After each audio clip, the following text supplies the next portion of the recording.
आज मैंने, मनीषा ने और सासू माँ ने मिलकर करी धनिये की मड़ाई। हेलो मेरे प्यारे दोस्तों, मेरा नाम है दीपिका करायत। फिर से आप सभी का स्वागत है मेरे छोटे से मिनी ब्लॉग में। ब्लॉग की शुरुआत हो रही थी सुबह के 8 बजे से अपने छत से। यहाँ पर सासू माँ करने लग गई थी धनिये की मड़ाई। हम लोग सुबह नाश्ता बहुत जल्दी कर लेते हैं, तो इसलिए हम लोग सभी लोग आ गए थे छत में सासू माँ की हेल्प करने के लिए। और सासू माँ ने हमारे आते टाइम तक ना 2 लाइन पूरी धनिये की ना मड़ाई कर दी थी।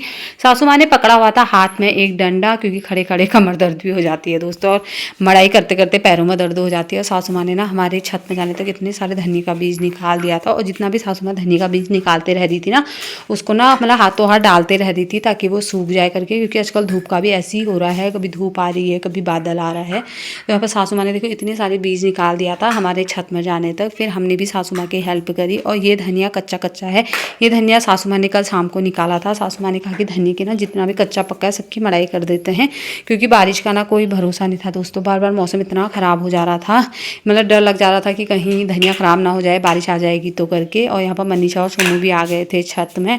और छत बहुत ज़्यादा गर्म हो गई थी क्योंकि धूप बहुत तेज़ लगी हुई थी। तो सोमू की बुआ ले आई थी नीचे से सोमू के चप्पल, और उसकी बुआ ने उसको चप्पल पहना दिए थे। सोमू को ना मैं सुबह ही नहला धुला के बानू बानू बना के तैयार करके आ गई थी नीचे। और इसने अपनी दादी का फ़ोन पकड़ा हुआ था। उसके बाद मनीषा भी लग गई थी यहाँ पर अपने काम पे, सर में चुन्नी बांध के ये भी लग गई थी धनिये की मड़ाई करने में। धनिये की मड़ाई करना गाइस सबसे गंदा काम होता है, पैरों से करो फिर पैरों में दर्द भी हो जाता है। और यहाँ पर मैं बैठ गई थी नीचे और हाथ से ना धनिये की मड़ाई कर रही थी, मतलब जितने दाने हैं ना ऐसे निकाल रही थी। लेकिन ऐसे निकालने में ना गाइस बहुत ज़्यादा टाइम लग जा रहा था।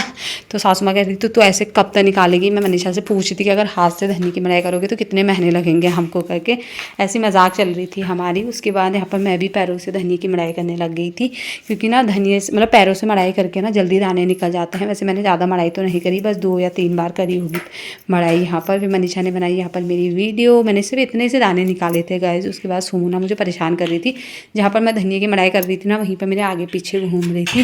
और यहाँ पर मनीषा लगी हुई थी। मनीषा ने सासू माँ के साथ जब तक कि पूरे धनिये की मड़ाई नहीं हुई थी ना तब तक कि मनीषा छत पर ही थी सासू माँ के साथ धनिये की मड़ाई करने में। यहाँ पर मेरी बिटिया रानी खेल रही थी सूपे से, और हम तीनों सास बहू ननद ने मिलकर करी जोरों शोरों से मड़ाई। मैंने तो थोड़ी सी करी थी, सासू माँ और मनीषा ने ज़्यादा मड़ाई करी थी दोस्तों, क्योंकि मैं तो थोड़ा सा करके ही सोमू को लेके नीचे चली गई थी। उसके बाद दिन के 2 बजे का समय था। और देखो सासू माँ ने ना पूरा धनिया मड़ाई करके फैला दिया था। और देखो मौसम इतना गंदा बन गया था ना कि जैसे बिल्कुल बारिश आ ही जाएगी। और सोमू ने किया हुआ था अपनी दादी को बहुत ज़्यादा परेशान, जितना धनिया था ना बार बार सूपे में रख दे रही थी। नेक्स्ट वीडियो में नेक्स्ट पार्ट मिलेगा। बाय बाय दोस्तों।